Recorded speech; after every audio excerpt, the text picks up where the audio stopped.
감사드립니다. 이제 성경 말씀을 봉독하겠습니다. 각 가정에서 온라인 생중계 예배로 참여하시는 성도님들께서도 함께 봉독해 주시기 바랍니다. 오늘 우리에게 주시는 하나님의 말씀은 사무엘상 7장 2절에서 14절까지의 말씀입니다. 제가 가지고 있는 성경은 구약 성경 417페이지입니다. 주신 말씀 중에서 사무엘상 7장 3절에서 6절과 12절에서 14절까지의 말씀을 교독하시겠습니다. 3절 제가 먼저 읽겠습니다. 사무엘이 이스라엘 온 족속에게 말하여 이르되 만일 너희가 전심으로 여호와께 돌아오려거든 이방 신들과 아스다롯을 너희 중에서 제거하고 너희 마음을 여호와께로 향하여 그만을 섬기라. 그리하면 너희를 블레셋 사람의 손에서 건져내시리라. 이에 이스라엘 자손이 바알들과 아스다롯을 제거하고 여호와만 섬기니라. 사무엘이 이르되 온 이스라엘은 미스바로 모이라. 내가 너희를 위하여 여호와께 기도하리라 하매 그들이 길어 여호와 앞에 붙고 그날 종일 금식하고 거기에서 이르되 우리가 여호와께 범죄하였나이다 하니라. 사무엘이 미스바에서 이스라엘 자손을 다스리니라. 12절 제가 읽겠습니다. 사무엘이 돌을 취하여 미스바와 센 사이에 세워 이르되 여호와께서 여기까지 우리를 도우셨다 하고 그 이름을 에베네셀이라 하니라. 이에 블레셋 사람들이 굴복하여 다시는 이스라엘 지역 안에 들어오지 못하였으며 여호와의 손이 사무엘이 사는 날 동안에 블레셋 사람을 막으시니. 14절 함께 읽겠습니다. 블레셋 사람들이 이스라엘에게서 빼앗았던 성읍이 에그론부터 가드까지 이스라엘에게 회복되니 이스라엘이 그 사방 지역을 블레셋 사람들의 손에서 도로 찾았고 또 이스라엘과 아모리 사람 사이에 평화가 있었더라. 아멘. 십자가의 은혜와 예수님의 보혈의 능력이 여러분들 머리끝부터 발끝까지 덮어주시기를 바랍니다. 어제 우리 토비스에 참 은혜를 받았는데요. 십자가가 뭐냐? 십자가는 이런 배신한 베드로의 손을 잡고 신실하신 하나님과의 손을 잡고 예수님의 사랑의 심장이 터진 거라고 그랬어요. 여러분, 베드로와 가룟유다는요 종이 한 끗 차이예요. 사실 따지고 둘 다 비슷한데 한 사람은 십자가의 은혜, 하나님이 우리를 도우신 그 보혈의 능력을 믿고 신뢰한 그 차이가 베드로와 가룟유다의 차이를 결정한 거예요. 오늘 이 주님의 이 사랑의 심장을, 우리를 도우시는 주님의 사랑의 심장을 찬양하는 그런 시간이 되기를 바랍니다. 오늘 제가 여기까지 우리를 도우셨다는 제목으로 말씀을 전할 텐데, 오늘 이 여기까지 도우셨다는 말을 에베네셀이다. 에벤이란, 본래 이 정확한 뜻은 에벤이라는 이름은, 에벤이라는 히브리어의 뜻은 돌이라, 돌, 바위라는 뜻이고, 에셀이라는 뜻은 도움이다. 그러니까 도움의 돌이다. 그리고 조금 더 이렇게 에베네셀 전체의 뜻은 하나님께서 여기까지 우리를 도우셨다. 이렇게 말씀을 합니다. 에베네셀의 뜻을 좀 압니까? 어떤 분들은 압니다. 뭐예요? 그 여성복 이름입니다. 근데 여러분, 에베네셀의 이 도움의 돌에 대해서 안 믿는 분들은 잘 모르죠. 뭐 대부분 하나님이 나를 도우셔서 오늘까지 왔다 그러면 하나님 뭘 날 도우셨나? 난 내 힘으로 지금까지 살아왔는데, 내 힘으로 내가 지금까지 살아왔는데 하나님이 나를 뭘 도우셨나? 그래 생각하는 분도 있을 거고, 또 신앙세계에 들어왔지만 아직까지도 하나님의 깊은 은혜를 체험하지 못한 분들은 나 뭐 지난 한 주간 동안 성경도 안 읽고 지난 한 달 동안 기도도 제대로 안 하고 뭐 그래 살았는데도 그냥 오늘 그냥 이렇게 살고 있다고. 다 이런 분들은 어떻게, 어떤 면에서 사실은 에베네셀, 도움의 돌, 그리고 여호와께서 우리를 도우셨다는 것을 잘 모른다, 이렇게 말할 수 있습니다. 조금 더 깊이 들어가면 대표적으로 시편 54편 4절에 하나님은 나를 돕는 이시다. 에셀. 그리고 이런 하나님의 도움을 받는 분들은 어떤 식으로 고백할까요? 시편 121편 2절에 나의 도움은 천지를 지으신 누구에게로서로다? 여호와로다. 이게 이렇게 반응을 할 수밖에 없는 거예요. 나의 도움은 천지를 지으신 여호와께로부터 온다. 하나님은 나의 도움이시다. 그러니까 나중에 이걸 체험한 아사왕 같은 경우는 역대하 14장에 뭐라고 나오느냐, 강한 자와 약한 자 사이에는 주밖에 도와줄 수가 없습니다. 하나님밖에 도와줄 자가 없다. 그러니 이거 뭐 세상 사람들은 할 수 없는 것이에요. 사람은 도울 힘이 없는 것이에요. 나중에 사도 바울의 신약판 에베네셀을 경험하는데, 신약판 에베네셀의 사도행전 26장에 보면 뭐라고 나오느냐면 이렇게 나옵니다. 유대인들이 성전에서 나를 잡아 죽이려고 했지만 22절 다 함께요. 하나님의 도우심을 받아 내가 오늘까지 서서, 이렇게 됐어요. 자, 그 다음 날 하나님의 도우심을 받아 내가 오늘까지 서서. 오늘 저와 여러분들은 하나님의 도우심을 받아 이 자리까지 온 것입니다. 흔히들 우리가 찬양하는 대로 지금까지 지내온 것 주의 크신 도움의 은혜라. 이거 우리가 고백하는 것이에요. 하나님이 여기까지 우리를 도우셨다. 근데 우리 사람들의 부패한 본성은요, 여러분, 받을 거는 기차게 기억을 잘해요. 그런데 남이 우리를 도와준 거는 잘 잊어버려요. 특별히 하나님이 우리를 도우신 것에 대해서는 잘 몰라요. 그래서 하나님이 우리를 도우셨다는 에베네셀의 은혜를 우리가 고백하기 위하여 오늘 본문을 좀 더 깊이 살피도록 하겠습니다. 오늘 2절에 보니까 이렇게 나와 있습니다. 괴가 기럇 여아름에 들어간 날부터 20년 동안 오래 있은지라. 하나님은 언약궤가 존중받고 이렇게 되어야 되는데, 기럇 여아름이라는 한쪽 지방 구석에서 홀대를 당하고 있었어요. 그러고 난 다음에 무슨 일이 벌어졌는가? 그러니까 이스라엘 어려움 가운데 있으니까 3절에 뭐라고 되어 있냐, 이렇게 나와 있어요. 3절에 사무엘이 이스라엘 온 족속에 말하기를, 만일 너희가 진심으로 여호와께 돌아오려거든, 우리식으로 말하면 하나님의 도우심을 좀 깨닫고 하나님의 도우심을 실감하려거든, 이방신들과 아스다롯을 너희 중에서 제거하고, 그리고 4절에 보니까 뭐라고 하냐, 그 이유는 뭐냐면 이에 이스라엘 자손이 바알들과, 그랬어요. 바알 하나가 아니라 복수의 바알들, 바알림, 복수로 히브리어로 바알림 그러는데, 아스타롯도 본래는 복수형인데, 하여튼 수많은 이방 신상들, 우상들이 이스라엘의 곳곳마다 즐배했다는 것이에요. 거기에 무슨 은혜가 있을 것이며, 거기에 무슨 능력이 나타날 것이며, 거기에 무슨 하나님의 영광이 선포가 되겠습니까? 거기는 아무것도 아닌 메마른 곳이 될 수밖에 없는 것이죠.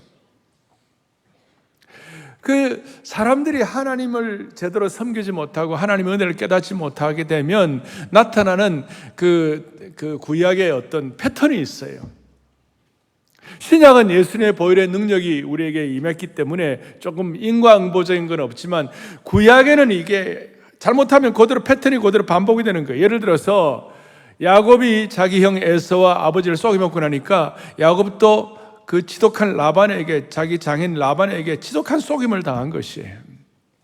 그러니까 그는 어떻게 보면 하나님 제대로 섬기지 못하는 사람들에 대한 하나님의 징계의 패턴이라고 말할 수 있어요. 요셉을 팔아 요셉을 두려움에 떨게 했더니 형들이 결국 창세기 5장에 보면 아주 요셉 앞에서 아주 두려움에 떨었어요. 하나님의 그 징계의 패턴이에요.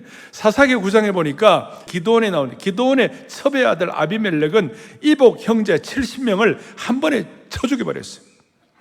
나중에 그렇게 쳐 죽여버린 그대로 징계를 받는데, 성경 읽은 분들은 아시겠습니다만 한 여인이 맷돌 윗짝을 아비멜렉의 머리 위에 던져가지고 아비멜렉의 머리가 빠스러져 버렸어요. 패턴이에요. 하나님께서 사울왕에게 아말렉 사람들을 다 죽이라고 그랬는데 자기 멋대로 불순종하고 안 죽였더니 결국 마지막 사울왕이 아말렉 사람들의 칼에 죽고 말았어요. 열왕기상 21장에 보면 이세벨이 나봇의 포도원을 빼앗으려고 나봇을 죽여서 개들이 나봇의 피를 핥았죠. 억울한 죽음이죠. 그런데 나중에 이세벨이 어떻게 됐습니까? 예후의 혁명 때문에 그냥 죽어가지고 이세벨의 피를 개들이 핥게 되었습니다. 여러분, 이렇게 얘기해도 별로 놀라시지도 않고 저는 심장이 떨려요, 진짜. 할 정도로. 물론 신약시대는 말씀한 대로 인과응보는 아니죠. 우리의 모든 죄를 십자가에서 주님이 짊어지시고 우리를 도우셨기 때문에 그 도우심의 은혜를 찬양할 때 이런 징계의 패턴이 일어나지 않지만, 그러나 오늘 우리는 단순히 내가 그냥 적당히 신앙생활을 하겠다는 것이 아니라 우리는 지금 회복을 넘어 부흥을 삼아오고 있는 것이에요. 한층 올라가야 되는 거예요. 그랬을 때 오늘 무슨 일이 벌어졌습니까? 3절 하반절에 사무엘이 뭐라고 말했습니까? 너희 마음을 여호와께로 향하여 그만을 섬기라. 그리하면 너희를 블레셋 사람의 손에서 건져내시리라. 죽을 판 어려운 그 상황에서 하나님을 건져내셔서 우리 식으로 말하면 회복을 넘어 부흥을 주신다는 거예요. 그러니까 5절에 미스바로 모이라 그랬어요. 미스바에 모여가지고 하나님께 기도하는 것입니다. 미스바에 모였어요. 그리고 6절에 보니까 그들이 미스바에 모여가지고 물을 길어 여호와 앞에 붓고 그날 중에 금식하고 거기에서 이르러 우리가 여호와께 범죄하였나이다. 그 사사시대의 미스바는 하나님 앞에 회개하고 예배하고 하는 장소를 함께 모이는 장소였어요. 우리식으로 말하면 70년대, 80년대 대한민국에 부흥이 일어났을 때 우리가 모였던 여의도 같은 곳, 또 2000년대 상암에 모여가지고 우리가 기도하고 회개하고 부흥을 기도했던 상암 같은 곳, 그렇게 말할 상암 경기장 같은 곳을 말할 수가 있는 것이, 거기에서 하나님의 도우심을 구하며 회개하고 영적 각성이 일어났어요. 그럼 어떻게 그 하나님의 도우심을 구하기 위해 뭘 어떻게 했는가? 크게 두 가지를 했는데요. 하나는 뭘 했느냐? 물을 부었어요. 모여 물을 길어 여호와 앞에 붓는, 물을 붓는 의식, 이게 뭘까요? 물을 부은 이유는 현실이 너무 아프고 메마르고 절망적이기 때문에 생명 연장의 가장 기본 요소, 생명의 핵심이 뭐냐면 물을 마시는 거 아닙니까? 그러니까 내가 물을 붓는다는 것은 내가 물을 마시는 것을 절제하고 이거 하나님 앞에서 회개한다 이거예요. 그러니까 영적으로 부도 위기와 파산 상태에 있기 때문에 내가 하나님 앞에 내 생명의 핵심인 물을 부어가지고 내 인생을 주님 앞에 겸손하게 낮추고 내 인생을 절제하오니 자기 절제를 선언하는 것이에요. 그리고 혼자서만이 아니라 전민족 공동체가 나와서 같이 회개하게 된 것입니다. 골방에서 회개하는 것도 중요하지만 함께 모여 회개하는 것이 부흥을 경험하는 중요한 디딤돌이 되는 겁니다. 그러니까 물을 붓는 의식, 또 하나는 뭐였어요? 금식했다. 그날 종일 금식했다. 이것도 비슷한 개념이죠. 금식은 생명 보존에 가장 중요한 먹는 것을 박탈하는 것이죠. 그러니까 나는 하나님의 징계를 받아도 마땅한 자입니다라는 그런 마음을 가지고 회개하는 마음으로 내 생명 보존에 가장 중요한 음식 먹는 거 내가 박탈함으로 말미암아 내가 살고 죽는 것이 이제는 하나님께 달려 있습니다. 내가 살고 죽는 것이 하나님께 달려 있으니까 이제는 하나님의 도움이 없이는 내가 살 수가 없는 존재입니다. 이런 마음으로 금식을 하고 금식을 선포하는 것입니다. 육신의 물을 먹지 않는 것, 육신의 금식도 이게 있는 것이지만 내 영혼과 내 영혼의 마음이 갈급하다, 이걸 주님 앞에 고백하는 것이. 그래서 이제 우리가 이런 물을 붓는 의식, 금식하는 의식이 소중하죠. 이거 하나님 앞에 나를 전적으로 맡기고 하나님의 도우심을 간구합니다라고 하나님 앞에 간절히 했더니, 그러면 이제 문제가 해결되고 다 은혜가 되고 하면 얼마나 좋겠어요? 근데 7절에 무슨 일이 벌어졌는가? 참 7절에 안타까운 일이 벌어지는 거예요. 이스라엘 자손이 미스바에 모였다 함을 블레셋 사람들이 듣고 그들의 방백들이 이스라엘을 치러 올라왔어요. 이 기가 막힌 일이에요. 여기는 지금 이렇게 표현되어 있지만 다른 번역서에 보면 블레셋 사람들의 통치자들과 총병력들이 다 모여가지고 이스라엘을 치러 올라왔다, 그렇게 되어 있습니다. 물을 붓고 금식하고 이렇게 하면 하나님이 도와주셔야 되는데 오히려 블레셋 사람들이 치러 올라오는 거예요. 그리고 그 당시에 이스라엘 백성들은 아직까지 철기 문화가 아니었어요. 그런데 블레셋 사람들은 히타이트 영향을 받아가지고 블레셋 사람들은 철기 문화를 익숙한 사람들이고 철병거와 그 다음에 철기 그 무구를 가지고 이스라엘 공격하니까 이스라엘 백성들 입장에서는 그냥 막대기와 그 다음에 뭐 칼, 창 정도 있으니 마치 뭐 간다면 이거는 뭐 그냥 토끼몰이 하듯이 그렇게 되는 정도예요. 그러니까 블레셋의 그 강력하고도 당시에 현대화된 그런 전쟁 앞에서 이스라엘 백성은 할 길이 없는 거예요. 참 희한하죠.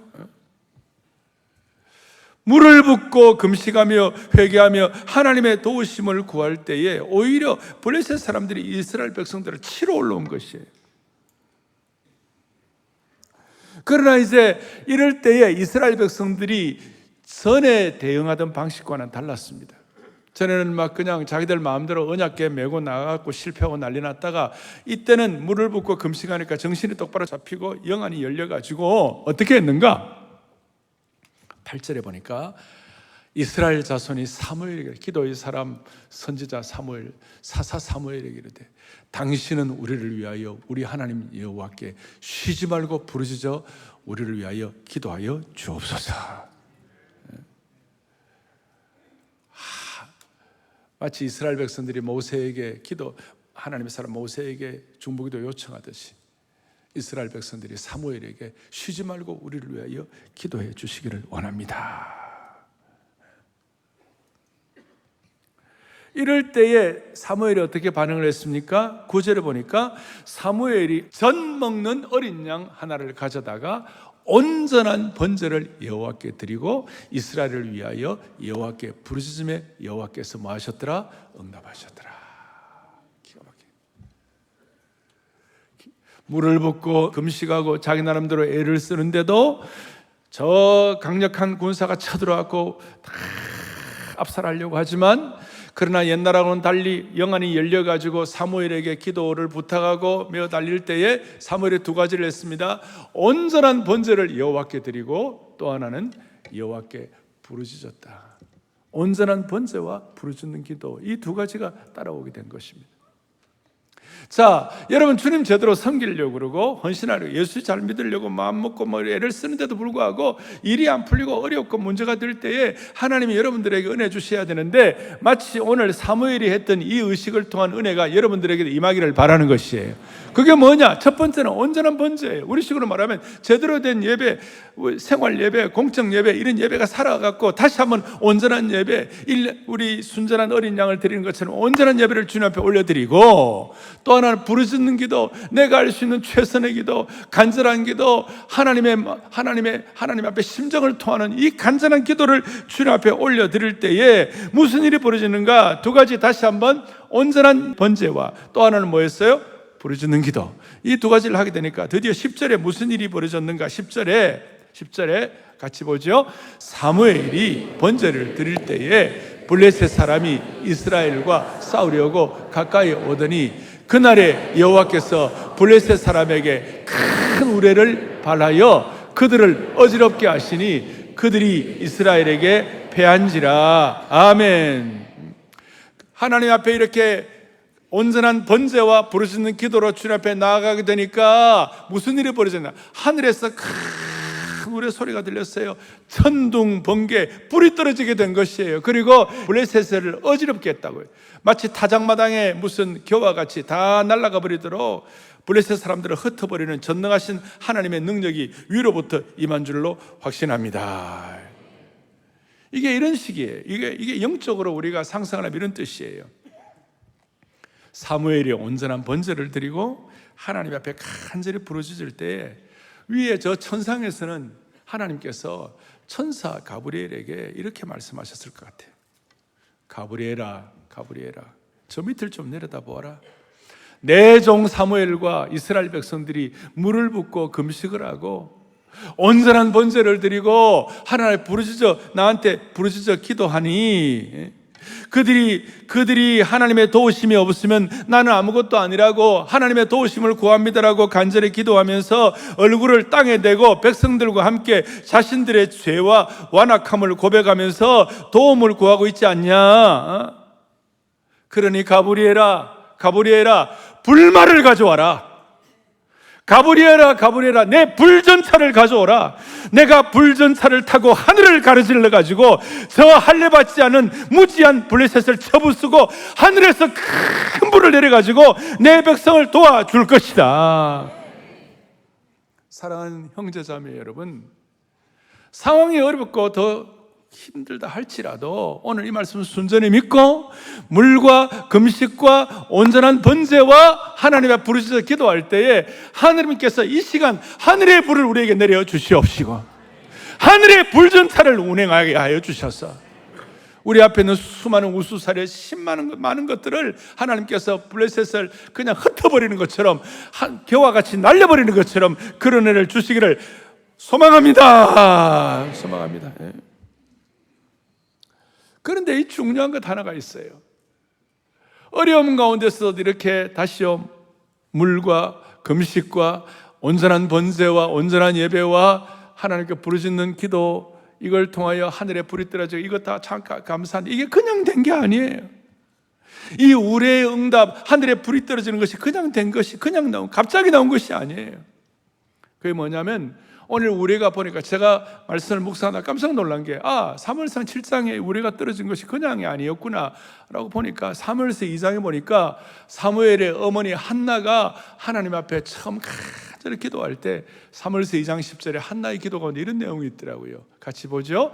여호와를 대적하는 자는 산산이 깨어질 것이라. 하늘에서 아멘. 하늘에서 뭘 내려갔고요? 우레로 그들을 치시리라. 하늘에서 천둥 번개 불전차로 임하게 되실 것이다. 그러니까 제가 깨달은 건 이거예요.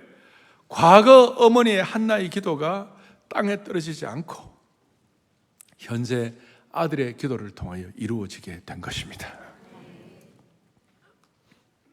과거의 한나의 기도가 현재 사무엘의 기도와 만나가지고 에벤에셀의 역사를 지필하게 된 것이에요. 그런 의미에서 사랑하는 영가족 여러분, 형제자매 여러분, 어머니의 기도는 대단한 것입니다.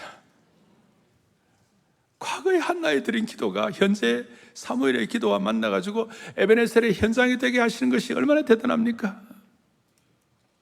오늘 이 에벤에셀을 기억할 때 엄마의 기도가 자녀에게 그대로 적용될 것을 믿으면서 이 말씀이 여러분들에게 확인되기를 바라는 것이에요. 이렇게 말할 수 있습니다. 부모는 죽어도 부모가 드린 기도는 죽지 않는 것이. 어머니는 죽어도 엄마가 눈물로 기도한 눈물의 무릎의 기도는 죽지 않는 것이에요.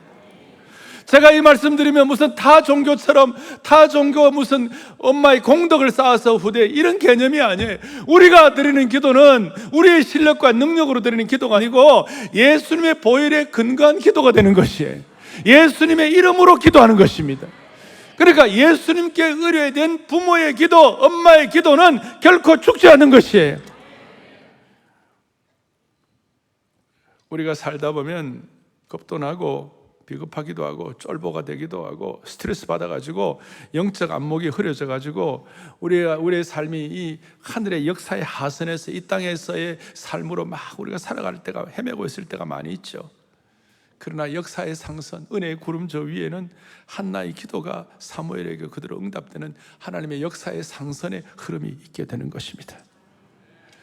사랑하는 형제자매 여러분, 이런 차원에서 우리가 하나님 앞에 물을 붓고 금식하고 이런 데도 불구하고 블레셋이 쳐들어오고 더 어려운 상황이 된다 할지라도 그럴 때마다 그 어려움은 오히려 더 큰 역사를 일으키시겠다는 하나님의 큰 계획에 있다는 것을 믿으셔야 되는 것이에요. 우리가 간절히 간구하였으나 예기치 못한 어려움을 만나는 것은 오히려 더 큰 역사를 일으키시겠다는 하나님의 플랜, 하나님의 계획 과정을 지나고 있다는 사실을 믿으셔야 되는 것이에요. 우리가 믿다 보면 임계점에 도달할 때가 있어요. 너무너무 어려울 때가 있어요. 그러나 그 임계점은 하나님이 우리의 삶에 더 큰 역사를 일으키시겠다는 하나님의 큰 계획 속에 있다는 것을 믿으셔야 되는 것이에요. 다시요, 우리가 네 가지 물을 붓고 금식하고 우리의 생명의 핵심들인 것들을 주님 앞에 내어놓으면서 우리가 절제하고 온전한 예배, 온전한 부르짖음, 오늘 이런 온전한 예배는 이 주일 예배도 포함될 것이고 여러분 개인적으로 생활 예배도 포함될 것이고 더더구나 우리가 부르짖는 것은 토요일 날 토비세에 제가 그렇게도 번호가 7,000번까지 줘가지고 7,000번까지 줘가지고 제가 하는 이유가 여러분 하늘에서 하늘의 철병거가 움직이기 위한 것이에요. 다시 어디 갔어요? 어디 갔어요? 제가 제 거 긴 거 있거든요. 저는 1번을 지키겠어요. 저 혼자만이 아니라 수많은 분들이. 다시요. 이 네 가지가 잘 되면 하늘의 천둥번개와 우레로, 하늘의 불병거와 불말로 하나님께서 한꺼번에 처리해 주실 것입니다. 11절 이스라엘 사람들이 다 같이요. 이스라엘 사람들이 미스바에서 나가서 블레셋 사람들을 추격하여 벳갈 아래에 이르기까지 쳤더라. 여기의 의미는 완전한 대승을 했더라. 완전한 승리를 했더라. 그리고 12절에 여러분 잘 아시는 대로 다 함께요. 사무엘이 돌을 취하여 미스바와 센 사이에 세워 이르되 여호와께서 여기까지 우리를 도우셨다고 그 이름을 에베네셀이라 하니라. 아멘, 아멘, 아멘. 여호와께서 여기까지 우리를 도우시고 에베네셀이라 하니라. 그 결과 13절 이에 블레셋 사람들이 굴복하여 다시는 이스라엘 지역 안에 들어오지 못하게 하소서. 여호와의 손이 사무엘이 사는 날 동안에 블레셋 사람을 막으셨다. 할렐루야. 사무엘이 사는 날 동안에 블레셋 사람을 막아주신 줄로 확신합니다. 사랑하는 형제자매 여러분, 우리 개인의 부흥과 은혜는 국가와 민족 공동체의 역사도 바른 방향으로 가게 하는 것입니다. 저는 휴전선이 뚫리지 않는 것이 정치를 잘했다고 생각하지 않습니다. 이와 같이 예배드리고 주님 앞에 마음을 다하여 나라와 국가를 위하여 정말 구국 기도를 하고 하나님 앞에 헌신하고 부르짖는 그 기도 때문에 아직까지 휴전선에 뚫리지 않는 줄을 믿는 것이에요. 우리는 3.1절을 맞이할 때마다 무슨 생각을 합니까? 여러 가지가 있습니다만 여러분이 3.1절은 대한민국 기독교가 하나님 앞에 부르짖는 기도와 물과 금식을 통하여 모두가 다 하나님 앞에 나아가고 대한민국 기독교가 감당한 참으로 큰 몫을 감당한 역사였다고 저는 확신하는 것이에요. 그 이유가 뭡니까? 그 당시에 1.7%밖에 안 되는 기독교였지만 3.1절에 33명의 대표들 가운데 반 16명이 우리 그리스도인들이었어요. 그리고 사실 천도교 많이 들어왔습니다. 우리가 좀 이렇게 너무 기독교가 많으면 안 되니까 이렇게 서로 잘 균형을 잡자 이렇게 한 거. 사실은 기독교인들이 거의 대부분이었어요. 그 이유는 전국에 75개의 3.1절이 일어났던 거점이 대부분 75%가 교회를 거점으로 된 거예요. 75개가 아니라 75%가 교회를 거점으로 된 것이에요. 교회가 거점이었어요. 이런 면에서 한국 그리스도인들은 3.1절에 관한 자부심을 가져도 괜찮습니다. 이런 은혜가 오늘 지금까지 흘러온 줄로 확신하는 것이에요. 무슨 말입니까? 3.1절 지나고 40일 만에 3.1절 지나고 딱 1919년 3.1절 지나고 딱 40일 만에 상해 임시정부가 세워졌습니다. 상해 임시정부가 세워졌을 때 상해 임시정부에서 뭘 선언했습니까? 뭐 여러 가지 있지만 상해 임시정부의 임시정부 선언문 가운데 우리는 조국, 조선의 정치적, 민주적, 자주 독립만이 아니라 신국을 건설하려고 한다. 상해 임시정부의 저기 전문에 저런 게 신국, City of God, 어거스틴이 얘기했던 하나님의 나라를 건설하려고 한다. 이것이 3.1절 지나고 40일 만에 하나님 앞에서 많은 그리스도인들 지도자들이 저걸 선포하게 된 것이에요. 그 당시에 상해 임시정부의 대통령이 이승만 대통령 아니었습니까? 임시정부 수반. 하신 거. 그래서 여러분 동해물과 백두산이 마르고 닳도록 안익태 요구하는 분도 있는데 아니에요. 우리 애국가에 하나님이 보호하사 우리나라 만세. 오늘 이 마음 가질 때 이 은혜의 흐름이 지금 오늘까지 그나마 하나님 불쌍히 여기서가 여기까지 오게 된 것이에요. 다시요, 우리가 물을 붓고 금식하고 온전한 번제 예배를 드리고 하나님 부르짖어 기도할 때에 민족적인 부흥도 주님이 허락해 주시는 것입니다. 그러니까 그때의 기도가 1919년 우리 상해 임시정부에 신국을 건설한다는 그런 마음에 그것이 아까 한나의 기도가 사무엘의 기도로 현재로 응답된 것처럼 19전의 그 소망이 1948년도 재헌국회하면서 우리나라가 임시정부 건국이 될 때에 기도하면서 이윤영 목사님이 기도하면서 그렇게 된 거 아닙니까? 이제 좀 정리를 하겠습니다. 오늘 이 시대에 우리가 물과 금식과 온전한 번제와 예배와 부르짖는 기도를 드린다는 것이 어떤 뜻입니까? 물은 우리 입장에서 볼 때 예레미야가 2장 19절에 놀라운 말씀이 있어요. 내 마음을 주의 얼굴 앞에 물 쏟듯 할지어다. 물 쏟듯 할지어다. 우리 마음을 주님 앞에.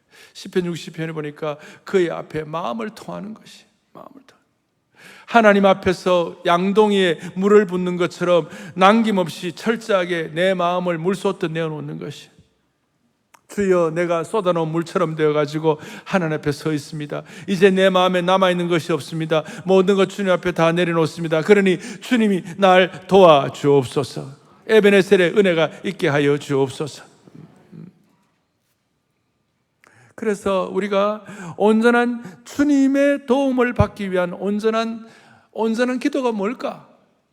주님의 도움을 받기 위한 부르짖는 기도, 각성의 기도가 뭘까? 저는 주님 앞에서 저 자신을 돌아볼 때마다 한 번씩 제가 움찔움찔할 때가 있는데, 그것이 뭐냐면 우리의 범죄는 지금도 예수님을 못 받고 있는 것이, 그냥 우리가 뭐 범죄하고 죄 회개하고 각성하고 그럴 때 주님, 주님의 피로 나를, 내 죄를 용서받게 하시고 주님의 피가 내 죄를 용서하게 해주신 줄로 믿습니다, 이렇게 얘기하는데 이 정도가 아니에요.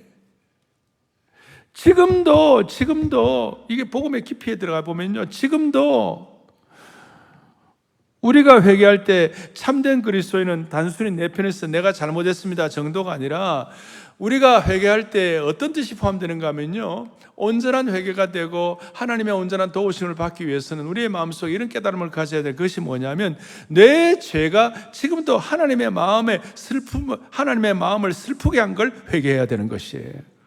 그저 잘못한 정도가 아니에요.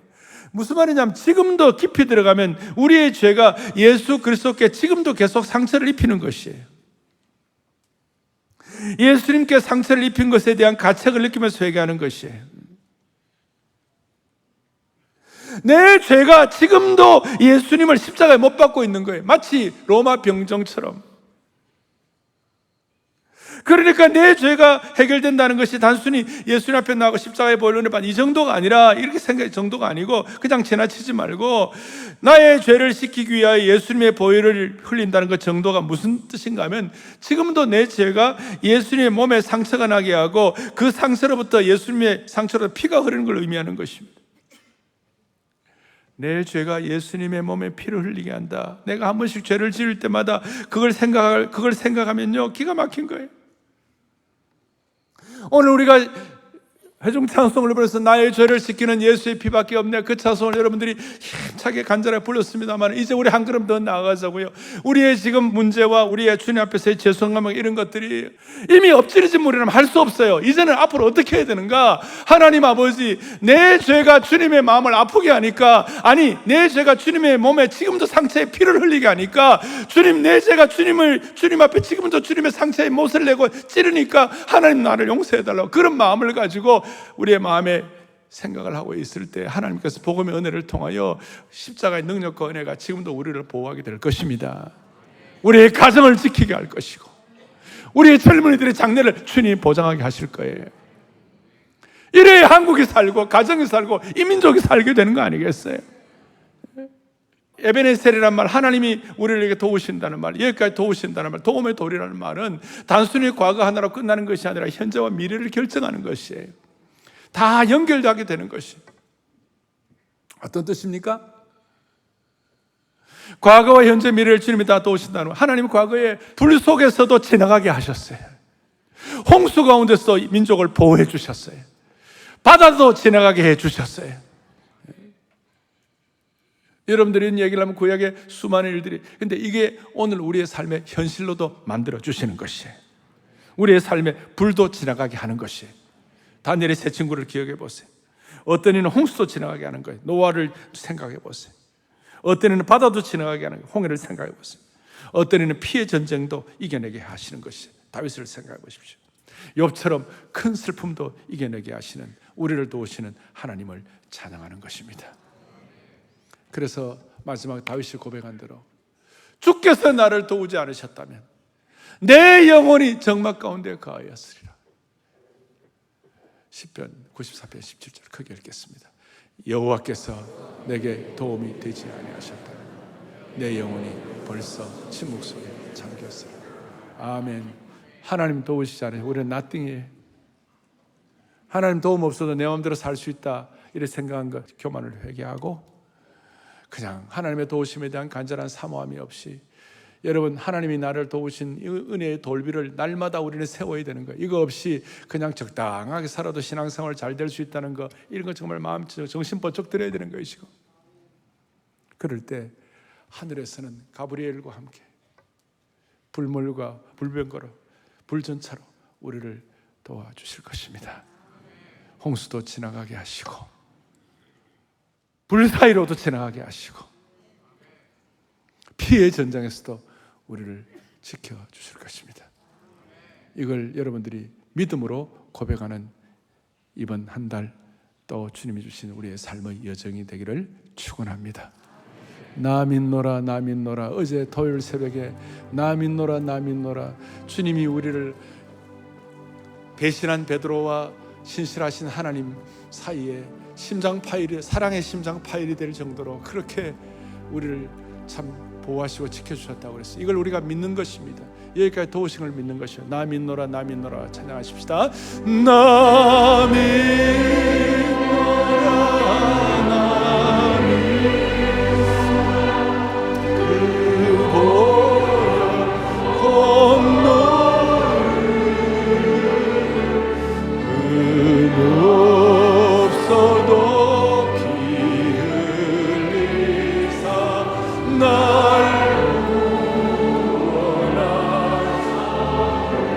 손을 펼치시고 나 믿노라 나 믿노라 나 믿노라 고열에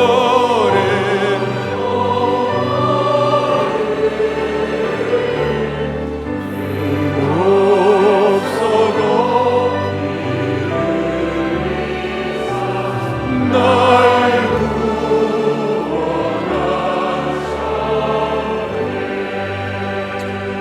하나님 아버지, 이 시간 에베네셀의 하나님을 믿습니다.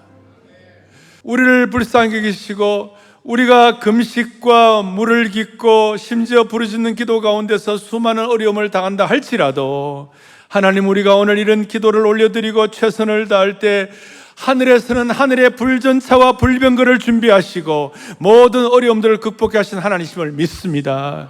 오늘 우리의 이 기도가 그대로 축적이 되어서 한나의 기도가 사무엘의 기도의 현장으로 응답받은 것처럼 우리의 자녀들도 그렇게 되게 하여 주옵소서.